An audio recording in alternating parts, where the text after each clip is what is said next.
Good evening, or good day, or good morning, everyone. We will just wait for a couple of minutes so that everybody could join us, and then we will start.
So again, hello everybody. Thanks for joining us today. I think we can start, and I will start with some technical details. This is another seminar of the Plastic World series that we are organizing here at the University of Tyumen at the Research Center Human Nature Technology. And we are also live on YouTube, so if you don't want to be captured, you can just switch off your camera. I'm happy today to introduce our speaker. Benjamin Boyerly holds a PhD from Humboldt University in Berlin, where he graduated in 2014 with a study on Russia's West, orientation towards the West and reform legislation in the late Tsarist Empire. In March 2017, he joined the German Historical Institute in Moscow, where he is now the academic coordinator of the new research area, Russia's North Pacific. And today, Benjamin will give a talk on subject renewable energies in the Soviet Union and Russia. So we expect such a usual schedule for the meeting. It's 45 minutes for the talk and the same time for discussion. And everyone may answer a question after the talk or give a comment. And there are a lot of ways to do that. You may switch on your micro and ask that, or write your question in the chat, or write a comment if you are watching us on the YouTube. And I think during the discussion, we can use both languages, English and Russian. If you prefer using Russian, you may write it down in the chat, and I will translate that for our English-speaking audience. So Benjamin, thank you for joining us today, and that you agreed to give a talk on such an interesting subject, and the floor is yours. Thank you. Может быть, в самом начале я скажу пару слов на русском языке. Просто мне хотелось бы поблагодарить Андрея и его коллегов за приглашение в этот семинар. И мне хотелось бы просить прощения за то, что сделаю доклад на английском языке. Но, как уже сказал Андрей, в ходе дискуссии, если хотите задать какие-то вопросы на русском языке, это будет тоже вполне возможно. So I will try to share my screen, which should work as we tried it beforehand. Right.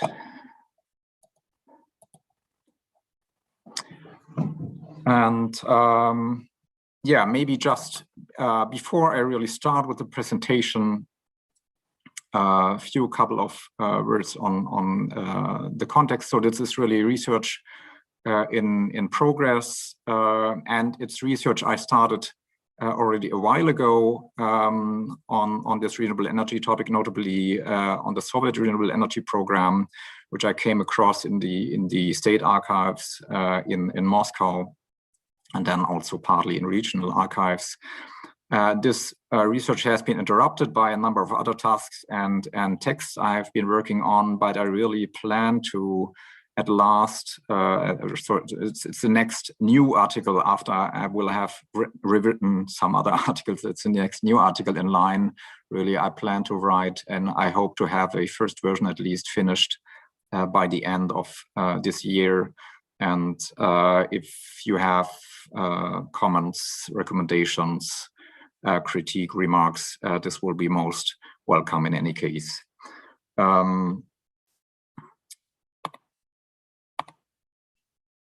In terms of an introduction to state sort of the evident, first of all, of course, mitigating climate change is on the agenda right now at the latest since the Paris Agreement in I would say on a worldwide level, the Paris Agreement, which has been ratified by an overwhelming majority of countries in the world.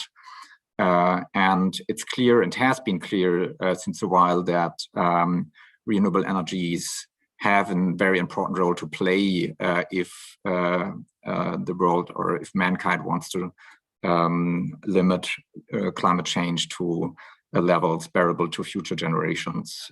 It has been pointed out by the IPCC, but also by other international organizations, among others. And while there has been really a very notable upward trend in renewable energy production and facilities in recent years, as you might have all noticed, in Russia, it's still quite small, despite an upwards trend in recent times, and which has even accelerated, notably in 2020. I'll say some more on this towards the end of the presentation.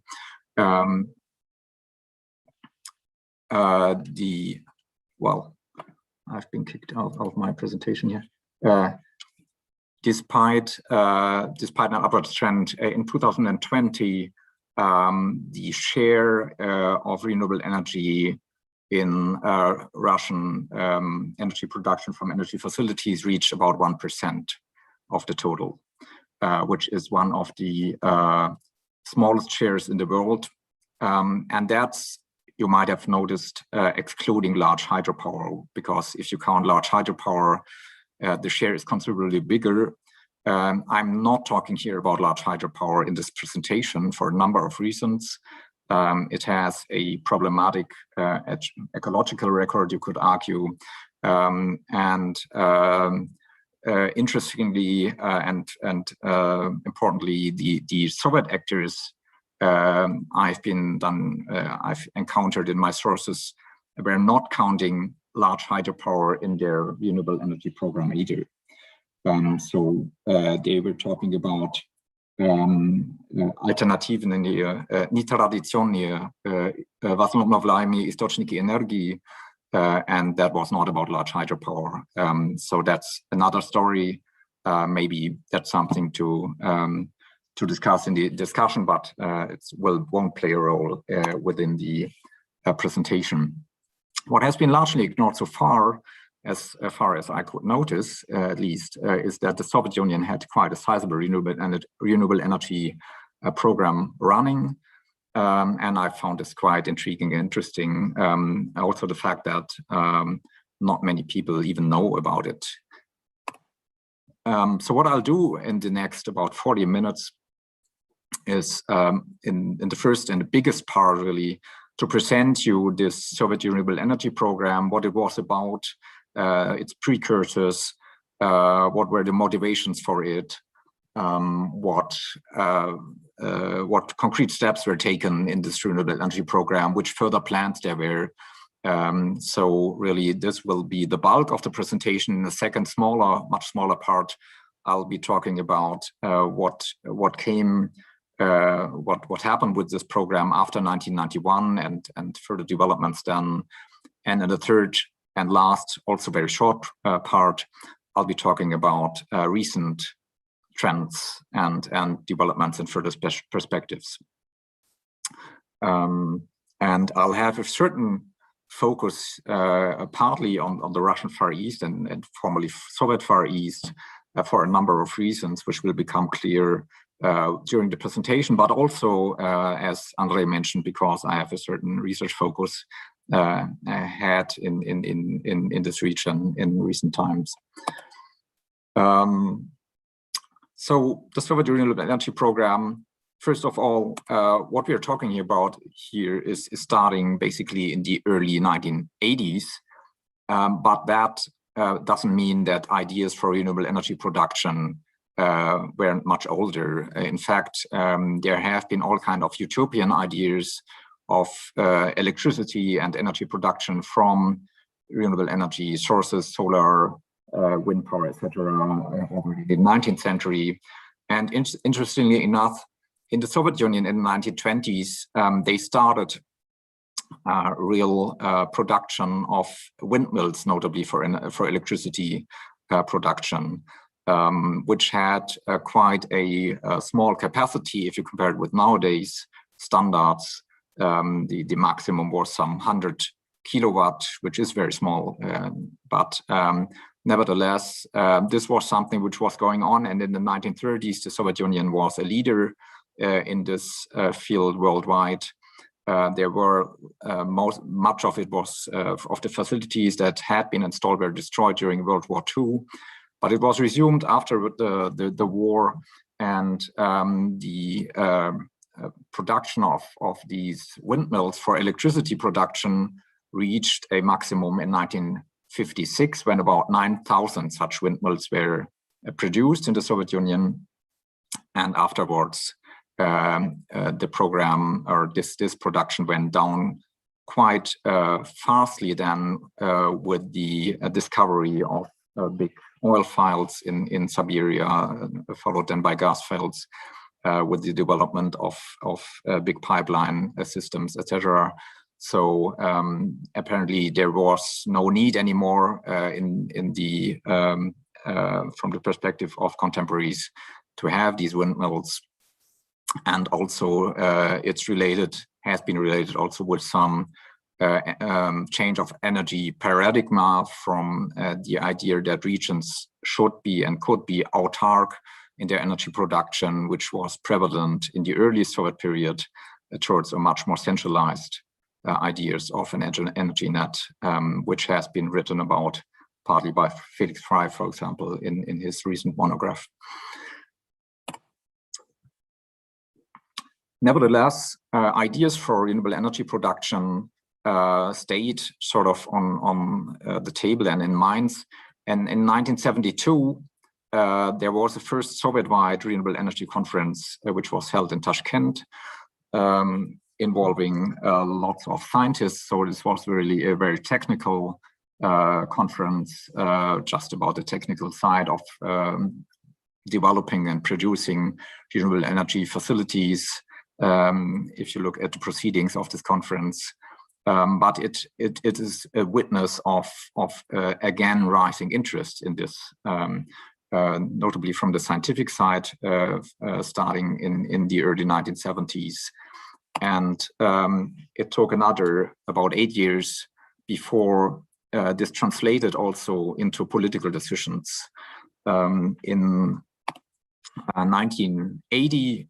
There was a common decision taken by the Soviet State Committee for Science and Technology, by Gosplan and by the Soviet Academy of Sciences to launch a Soviet-wide program for renewable energy development and installment.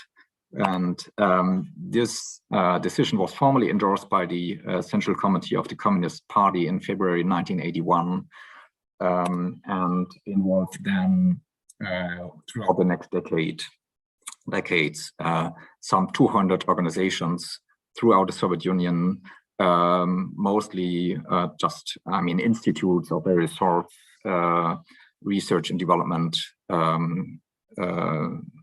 institutions, organizations, parts of the Soviet Academy of Sciences, etc. So what were the main motives or motivations for starting such a program? First of all, I think it's important to note that there was an international dimension and there were international incentives. First of all, there were the space programs, which is not only international, of course, but also Soviet, from the 1950s, basically, and then in the 60s, there was the space race. And what happened in the space race basically was that solar power proved its viability as an energy source, as something which could really produce electricity for use in various respects, and if it could happen in space, why not on Earth? So this is something which played a role here. There was the foundation of the International Institute of Applied System Analysis near Vienna in 1972, where Soviet scientists discussed together with their Western counterparts and also some representatives of other Eastern European countries, for example, problems like climate change as a topic and renewable energies. And so these were discussions which were led partly with Soviet participation and then reintroduced in the Soviet discussion, sort of. Renewable energies as a topic were also on the agenda of international organizations in the 1970s, like the WMO, the World Meteorological Organization, also UNESCO, which published several outlets on issues on wind, solar, notably energy production, and how this could be promising in various countries in the near future.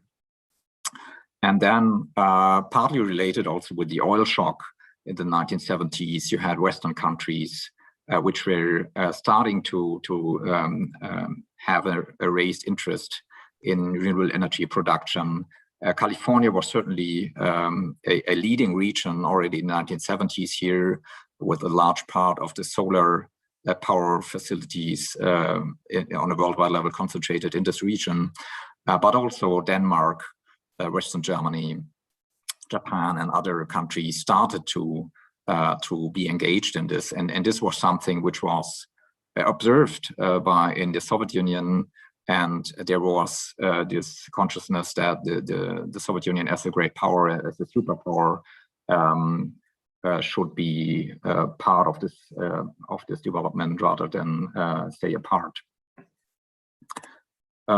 If you look closer at the sources, what is really prevalent in the first time here is the argument of fossil energy limitations. So even in the Soviet Union, with its large richness of fossil resources, there was this awareness by actors that this won't be endless, especially with the prospected further growth of the economy in the upcoming decades, which was expected. There was the idea that at some point, probably in the 21st century, this will come to an end, and then we need other sources. So it seemed wise to start to develop them early on. Another argument you found in the sources was that it can be useful for far-off regions without a connection to the central energy net, as I already said, and this can be so these periodic mass of energy production, decentralized or centralized, play a role, as renewable energy sources are especially interesting in many respects for decentralized energy production. And then you see in the sources like how environmental concerns are growing in importance, come into the discussion, and then growing in importance in the 1980s. First of all, about reducing pollution on a local level, pollution which was seen more and more as a big problem in the Soviet Union as well. And then, interestingly, you see how the argument of mitigating climate change comes in the late 1980s in Soviet publications as well, by actors of this Soviet development program, who go public, and have as one of their arguments that global warming is a danger we have to face, and this means that we need to reduce our fossil energy use and need to develop renewable energy. So this very kind of argument, which sounds very familiar to us and seems very contemporary, was there in the late Soviet sources. You see it from 1988, the year IPCC was founded, by the way. What were main directions of the program? If you look at the technical components, interestingly, solar energy was first. This was the biggest accent in the program. So about solar thermal and photovoltaic energy development. There was an accent also, followed by geothermal energy. Wind energy also played a role, and also bioenergy, burning biomass for burning for gaining energy was also playing a certain role in this. But I found it quite intriguing that in the Soviet Union also solar energy had this biggest and strongest accent. There were three main areas where test facilities were installed, and which played a major role in these developments, which were southern Ukraine, notably Crimea and the Black Sea coast region, the Central Asian republics, and the Far East. And of course, all three regions, not for nothing, but because of their high potential for all kind of renewable energies. I'll come back to that at some later moment. What were my main fields of application according to the plans and ideas?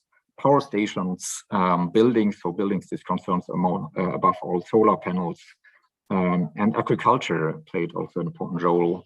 So again, here the decentralized question of decentralizing energy production, or having energy available, electricity among them, in regions where you don't have access to these power lines, played a role here as well. It was, one has to stress, mainly about research and development, but there were concrete steps as well.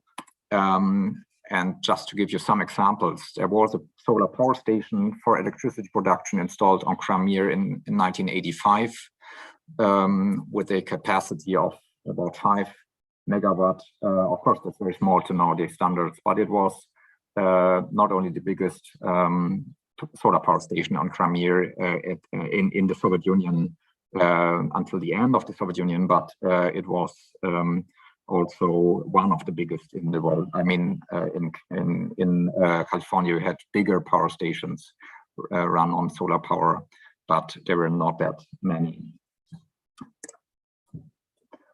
Already before the Soviet renewable energy program started, and way before, even in 1966, a first geothermal power station was opened on Kamchatka with a capacity of 2.5 megawatt, and this was then sort of integrated in the renewable energy program with a program for enlarging these geothermal power capacity on Kamchatka. The geothermal power plant on Kamchatka was enlarged in the 1980s to 11 megawatt. By the way, it's running till today. I'll come back to this in a minute as well. There was also a production of solar panels collectors, which were installed on public buildings. So I found the numbers in 1985, for example, there were 8,400 about square meters of such solar collectors, which again, you find in the sources reduced fossil energy consumption by 947 tons of coal per year. So of course, these are small sizes, but it was from the start, these were of course also facilities installed for test reasons and for seeing how to scale this up further. There was also a production of small solar electronic devices like radios and lamps, which was run in the 1980s. Many of these devices, by the way, were then exported to Cuba. If you have a closer look at the Soviet Far East, as I promised to do, in 1977, so again, before the Soviet-wide renewable energy program was launched, there was a decision by Gosplan to have the geothermal power plant, the first one, another geothermal power plant with about 200 megawatt to be installed on Kamchatka, which was, by the way, never really finished and realized during Soviet times because of constant technical problems.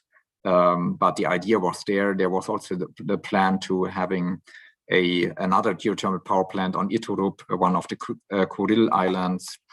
There was quite a lot of research going on at in Vladivostok, at the Far Eastern branch of the Soviet Academy of Sciences, on tidal waves and wind energy. And there was, in the late 1980s, some production in Primorsky Krai also of wind energy facilities for electricity production. And the same was true for solar thermal facilities, which were developed at the Far Eastern branch of the Soviet Academy of Sciences, which were first installed for test reasons, and the first bigger really installations on an industrial level happened in 1991 in Primorsky Krai, so the last year of the Soviet Union. And in general, it would be fair to argue that much of these results were sort of this decade-long research and development program were ripe and starting to be ready for application on a wider basis just when the Soviet Union came to an end. There were big plans for further development, like one has to say in general very often in the Soviet Union, but still noticeable. There were plans, for example, to produce 1 million square meters of solar collectors or panels in the 1990s per year, which would then reduce fossil energy production also in the millions of tons.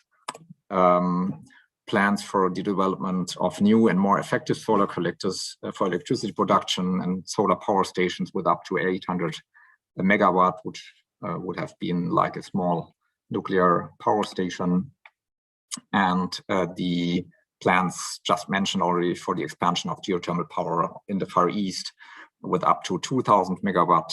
So that would be really quite a big size.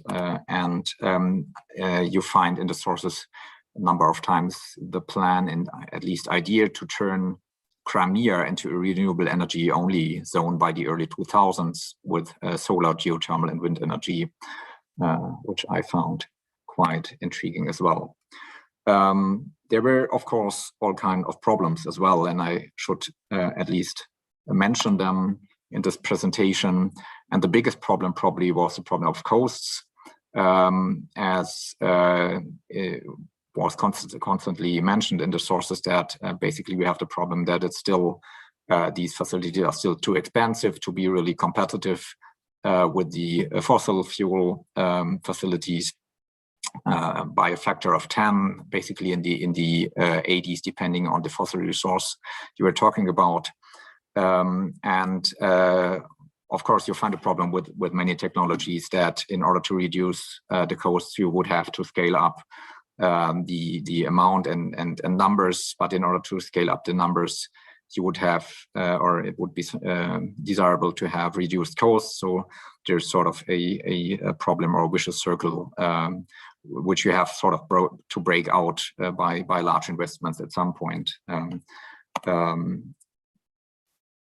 Then there were technical problems of maintenance, notably of solar collectors, for example, which need to be maintained in order to be operational longer than some short period, and with also competent personnel lacking. And interestingly, there was you can see in the sources like a new sense of backwardness, which is coming in the late 1980s, where there are discussions about how, despite all these efforts, countries like, again, the United States with California, Japan, Denmark, partly Western Germany, have sort of jumped ahead in terms of these technological developments, which was sort of, if it would like, not too motivating to see. Nevertheless, it's important, I think, to stress that overall, the Soviet Union really, if you look at it, at the broader picture, was not really backward in this regard compared with most Western countries in the 1980s. It was everywhere, including in all these Western countries, mostly about research and development in the 1980s. Nowhere you had very big capacity installations of renewable energy at that time already, which would then come basically starting only in the late 1990s, at least in most regions. So the Soviet Union was really on an evil level playing field with the on an even playing field with the Western countries in this regard. If you look at it more generally, what became of all this after 1991? Some results of this program were pursued or realized also still after 1991, like, for example, a bigger geothermal power plant, which was at last opened on Kamchatka in 2002, not 200 megawatt, but 50, which is already at least some size, well, much bigger than the power plant operational before, and this, again, power station is running until today, and at least for some time, this resulted in Kamchatka certainly having the biggest share of renewable energy consumption and production in Russia by far. But in general, apart from some other small-scale continuations and results, most of this potential from one decade of intense research and development was left largely unused and partly forgotten since from the 1990s. And I'll be talking about this in a minute. There's a modest upswing since the 2010 years, basically, but arguably the size of continuation here could have been much bigger, at least in the 1990s and 2000 years. So what were the reasons for this discontinuity? First of all, the economic crisis of the 1990s, which resulted also in a lack of means for further development programs. Related with the economic crisis was the industrial crisis, with pollution through industries much less appearing, at least being to be a problem compared with the period before. So there was this incentive quite reduced, and also in relation with the economic downturn, the incentive for economizing fossil resources was also mostly lacking from the 1990s, with these prospects for continued growth very much disrupted in the 1990s. So the idea that fossil resources would come to an end because of this growth was not very acute anymore, or so it seemed. There was also, one has to stress, in the early 1990s, still sort of an international consensus, or almost consensus, that renewable energies won't be able to replace traditional energy production for quite a long time to go. So there didn't seem a big sense of need of urgency. And certainly there was also the end sort of the, for the time being, of big plans, sort of which had been prevalent in the Soviet Union, and which were not very up to date anymore, or acute in the post-Soviet period for some time at least. And then, but that's in terms of the sources, probably the most difficult to grasp, at least, although there are some statements certainly in recent years about this. You see that fossil fuels, even more so than during the Soviet period, have become just the main basis, or at least one of the most important bases for this Russian economic model in the post-Soviet period. Already in the 90s, very much so after 2000, and also for Russian geopolitical influence. Of course, these fossil resources play an important role, and you could see renewable energy also as a certain threat to this. So why go and develop these or push these if there's no need for this? But that's more a hypothesis, I have to say, although there, as I said, there are some statements in this regard, which you can find, but more in recent years. As I said, from the early 2010 years, there is a new upswing of renewable energies to be observed in Russia. It's quite modest, but it's taking up speed. It is not without importance. It's partly related, by the way, to new state support and subsidy schemes, which have been introduced from the Medvedev presidency era. And there's also, one should stress, has in recent years sort of a renewable energy industry come into being in Russia in the various sectors, wind, solar, and others. So there is something to build on and to continue here. And there's, although, as I stated in the beginning, the size is very small till now. And the Far East has played quite a role in this, although it's not the only region, certainly where this is the case, and probably not even the biggest one in terms of capacity. But there have been reasons for this, and I should just point these out. Again, these are national conditions. The Far East, it's of course a huge territory which has high potential for all kinds of renewable energies. Of course, wind along all the Pacific coast, geothermal, as I said already, but also solar power in the southern part of the Far East, notably Primorsky and Khabarovsky Krai are among the regions with most potential for solar power installment and production within Russia.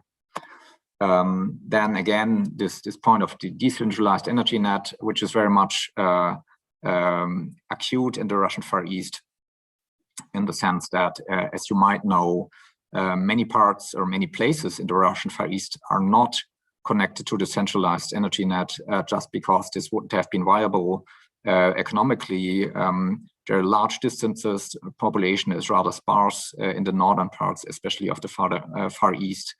And so these places have been run on, or the electricity production in these places has been run on diesel generators, mostly for some decades. And it is very costly to transport the fuel there because of the large distances and because of also the infrastructure, well, not being in very, very developed in part of these regions because of the big distances.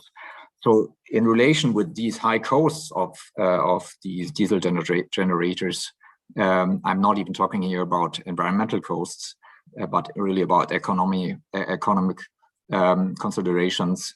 Renewable energies have been already very competitive, and that has been stressed, by the way, also by Russian state actors in recent years. And then Of course, there's the Asia-Pacific context. We have Japan, you have South Korea, you have China near and as neighboring countries here, and all of them are quite ahead in or are quite have quite a big renewable energy industry. So they have technology, they have also capital, which they are interested to invest partly, and there's energy demand at hand. So there are really big opportunities for technology transfer, for investments and energy exports, and some of this has already started to be translated really into practice from the early 2010 years. A number of projects in recent years, for example, for precisely replacing these diesel generators with windmills, have been realized, for example, by in cooperation with South Korean companies, but also China has started to invest money in the Far East for developing solar power facilities there, among others. And just to mention, I came across a report in 2014. There was also already a Sino-Russian commission studying the possibility to install wind parks with about 30 gigawatt of capacity in the Russian Far East. So that would be about the equivalent of 20 nuclear power stations, and then basically transporting the energy to China. So there's this prospect of having big common projects here for renewable energy production in the Far East, and then exporting them to these other Far Eastern countries, as far as it's not used in the Far East itself. And also, of course, in the very latest time, hydrogen is becoming a topic here, which is a very fashion topic. But you could, for example, if that plan with the 30 gigawatt of wind power parks would be realized, part of it could be transformed into green hydrogen for then exporting it again to some of these other countries. So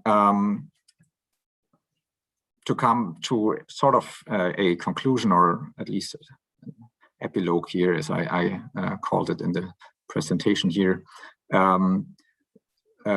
major insights from the Soviet Renewable Energy Program really, or takeaways.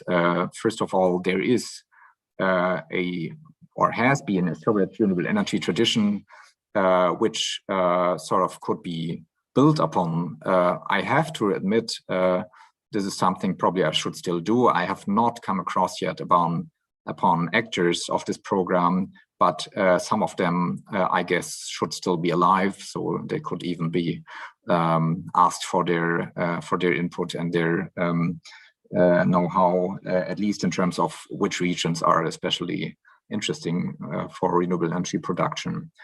Second important takeaway here from the Soviet renewable energy program, which is not very surprising if you look at the huge Russian territory, but there's just a tremendous potential for renewable energy production in Russia, has been mentioned in recent presentations, also by other presenters, that, for example, Russia is certainly the country in the world with the biggest potential for wind energy production.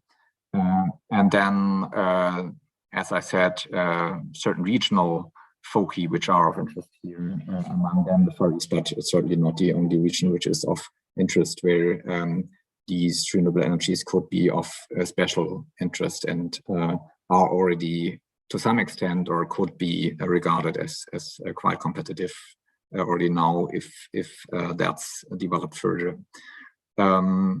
As I said, there has been a recent renewable energy upswing in Russia, which has to some extent taken up speed. In 2020, this was the year really with the biggest capacity installment in Russia, notably in wind parks. So the biggest so far. The question is, of course, if that's a trend which will continue and will take up speed, or not. It remains to be seen. It certainly depends also if state support schemes will be kept and further developed, or rather not. There's discussion on the state level, as far as I could observe. Some voices are there for reducing rather the support for renewable energies for economic reasons, while there are others who would like to have this continued. So that's an open debate which is not finished. And to some extent, I would argue, or you could argue, although of course in reality it's not that binary as it's written here, but Russia is at a crossroads, could go really into developing renewable energy much further, including for green hydrogen production, which is really a huge topic on a worldwide level and in Russia in recent times, and develop this as an energy export base for the new future, or it could rather stick to its current economic model, which is much more fossil energy based. And I would argue that the stakes are quite high here for Russia, but not only. Just the last thing to mention here is really, I think it's interesting to see the decarbonization discussion on a worldwide level. Not only the European Union pledged to decarbonize its economy by the middle of the century, which is in less than 30 years, which is very, very few time. But also, as you might have noticed, as of late, Japan did so, South Korea did so, and China did so, and all of them last year. China by 2060, so that would be 10 years more, but it's very few time again as well. And they hinted at that could be not be the last word. So the question is, of course, if they are serious with their pledges, what kind of energy will they want to import in the future? And in the very near future, one has to say again, as it's the very fewest time is left. So I think this is something to think about. And yeah, I'll stop here. Thank you. Thank you very much, Benjamin, for your talk. Now we are open for questions and answers. And I will just remind that everyone are welcome to ask questions in the chat role, or just switch on your micro and ask it. But we already have a very interesting question from Kenneth in the chat. Yeah, Benjamin, can you comment on this?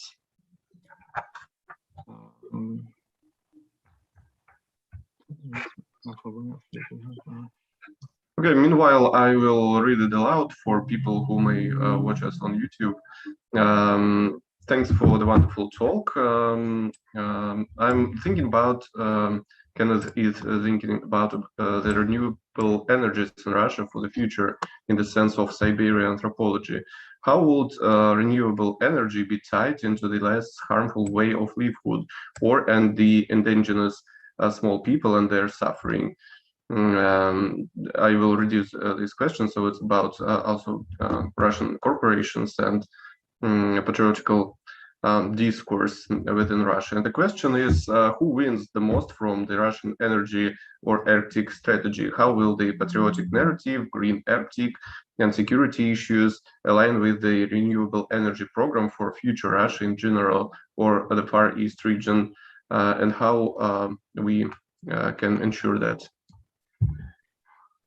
Well, as I see it, there are several questions here in this question, and it's a relatively complex question. Thank you for this.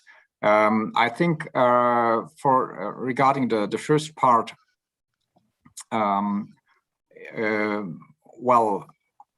as I think this relates sort of with the point I mentioned about the potential of renewable energies for going decentral.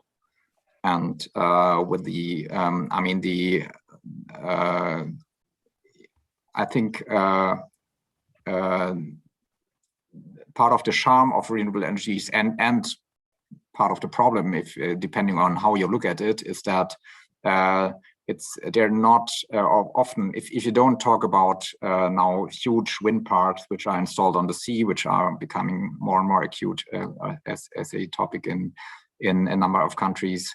You can install small windmills just on a village level and or solar collectors on some roofs, and this doesn't has to be something, or this can be the base for energy production in on a very local level without having to be related to a centralized energy system. So it could be much more directly also benefiting and be sort of handled by local and regional population. So in this sense, at least there's potential here for this to be to become also a changer of indeed, if you want, of power structures. The question is, of course, to which extent this potential will be realized, and I mean, I think probably what you would see at the end is I can't predict who will win at the end, or who will how this will play out in the future. But I think there's a relatively big probability that if this path of the renewable energies is further developed, and then there would probably be both dimensions which would play a role, both this local and decentralized dimension, but also some of these big energy companies then investing into, as I said, big wind parks, which would then again be part of the centralized energy net. So there's this possibility as well, but I'm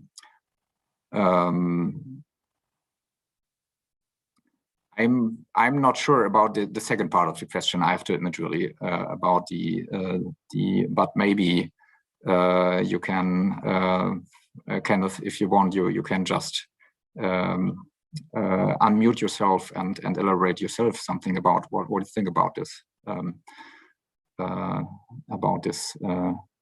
Because the energy Arctic strategy is something I see as still something apart from these discussions of, although here again wind power could play a role, but to which extent this is realized, I'm not sure. Oh, thank you so much, Benjamin. I points well taken. Appreciate the answer. I'm thinking about all these things as well, but I do like the Far East, the Russian Far East focus. So so maybe I will think a little bit more, and maybe we'll get a chance. I mean, if I have a question, I will just add. Thank you. Thank you. Mm-hmm. Thank you. And we have another question in the chat from Yelena Dashua. I will also read it aloud. Thank you for your wonderful presentation. I have two short questions. The first is, would you mind expanding on your point about early Soviet ideas around electric production and wind energy? And the second is, Yelena is wondering if you came across any projects related to the Arctic cities and renewable energy in the Soviet Union.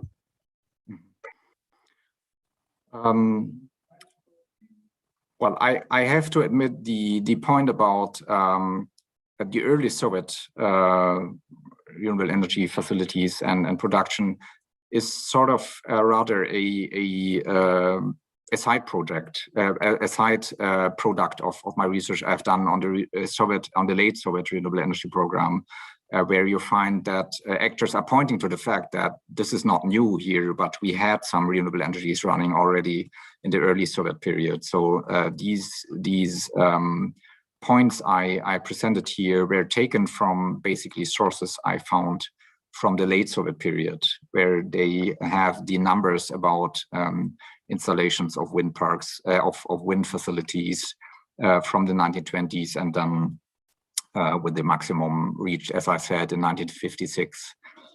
So part of that, I mean, if you look at, I think this relates with the book of Felix Frey. I have to admit, I'm not. I have to relook the exact title of it, but I read it, which is about the energy paradigms and how they changed in the Soviet Union from the early Soviet period till the 1970s, basically. And what he is posing there, that there was from the start this idea that regions should be basically autark in their energy production, and for this to have, it was certainly a good thing to have these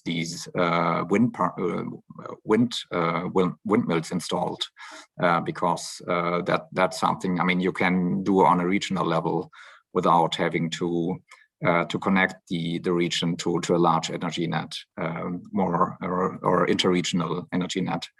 But then this paradigm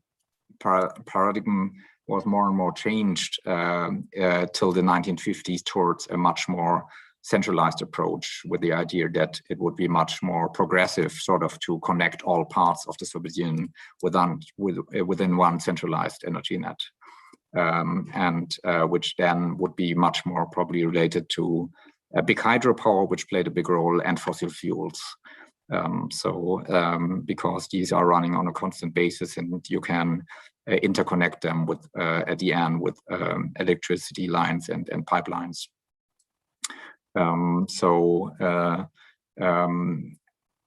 What Felix Frey indeed is writing about is basically the northeast of Russia, as an example.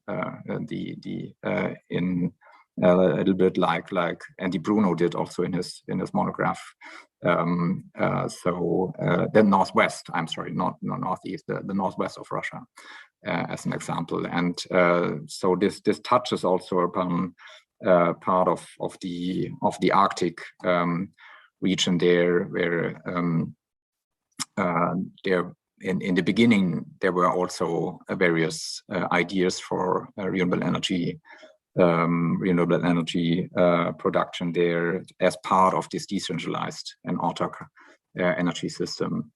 However, as I said, in the late Soviet renewable energy program, I was mostly talking about, this is much more about in terms of, well, as I said, the three regions,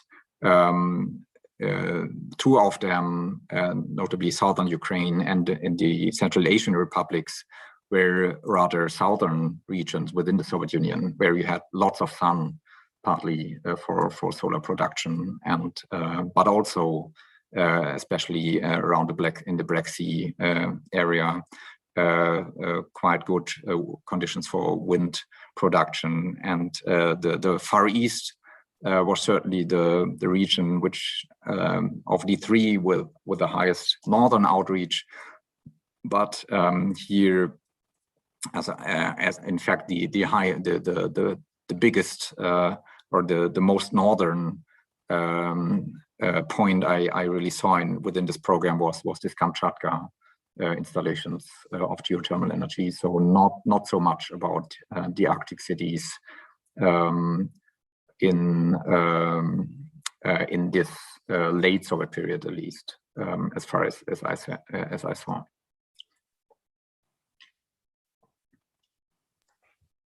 Okay, thank you very much. And we still have time for questions.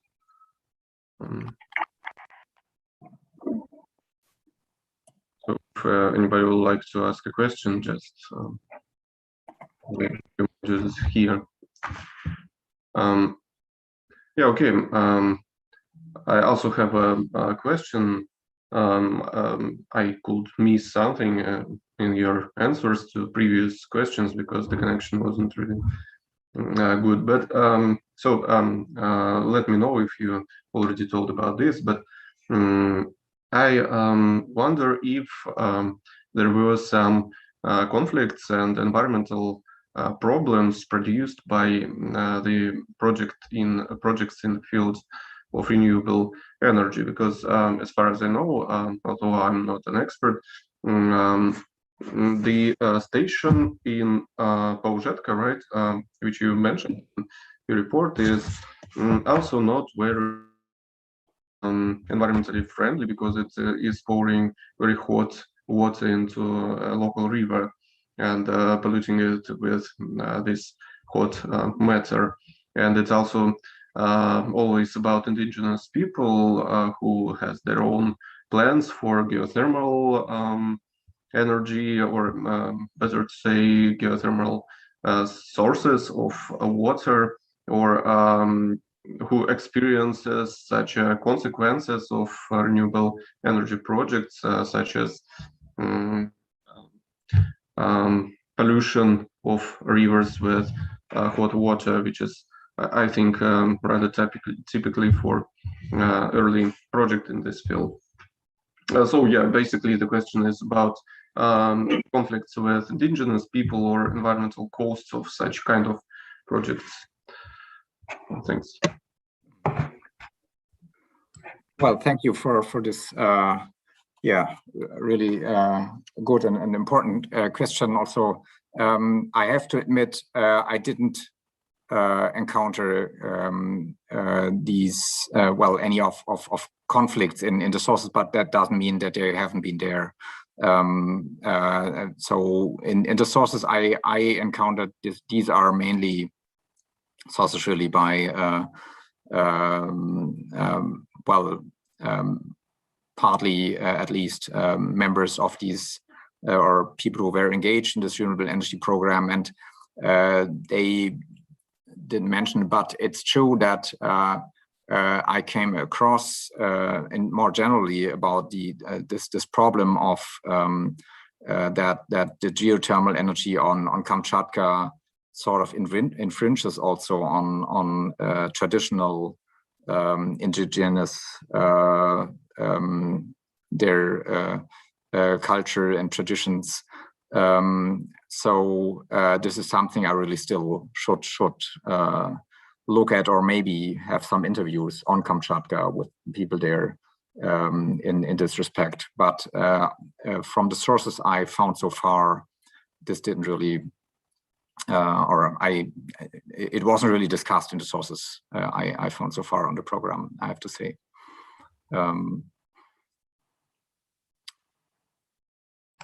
And I see Mariana's question. Thank you, Benjamin. Yeah. So yeah, I will just read it also aloud for video for people who may not see our chat. So it's the question about public perception of the renewable energy sources in Russia and the Soviet Union, and about possible opposition to that. Well, what I found mostly was this, well, in the sources I read, was this point of economic non-viability as far as the Soviet sources are concerned. So the point that at least where in the committees where it was discussed, there were always people saying that well, it's too expensive.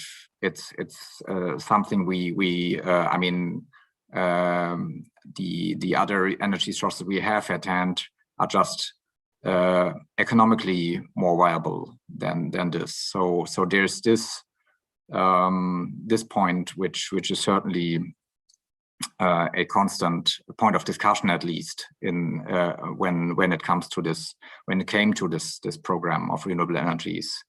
And as far as the period after the post-Soviet period is concerned,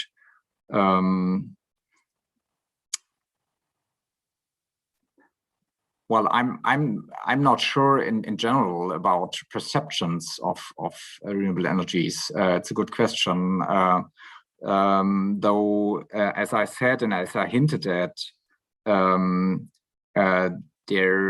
I found some statements from actors saying that this is sort of going against the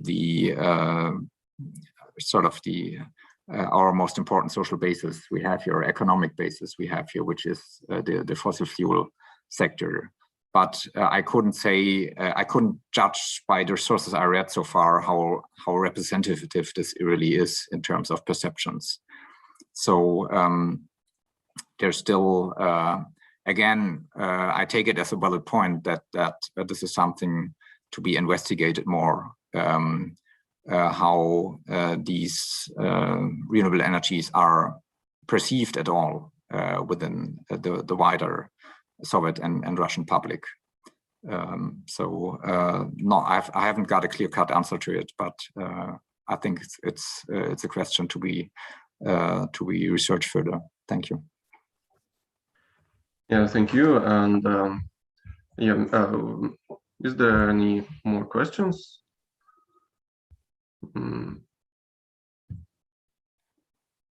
Okay. Might I just ask, yeah, sure. as you mentioned that the connection wasn't very good, was the presentation interrupted at times, or I mean, or was it understandable in general? Yeah, it was. I meant my connection, so I think for the others everything was fine, and your connection was also well. Because with Zoom, you never know at which end, and might have been related with my connection as well. So yeah, I'm sure that it was my end. So yeah, I think it was fruitful discussion, and this topic really has a lot of direction, and which is really interesting. Whether it is international relations or perceptions within Russia and the Soviet Union, or connections with indigenous people. So we are really look forward to read more on this subject and learn more about renewable energy in Russia from you in the future. And thank you again for the talk today. Look forward to see you maybe sometime in Tumin, our events on environmental history and environmental humanities. And also thanks everybody for joining this seminar. This is actually the last seminar in this series in this semester, and we will continue this series dedicated to environmental humanities in Russia or about Russia in the next semester. So thanks again, Benjamin, and thanks everyone for joining us. Lot for the invitation once more, and for these valid questions. Really, I appreciate it.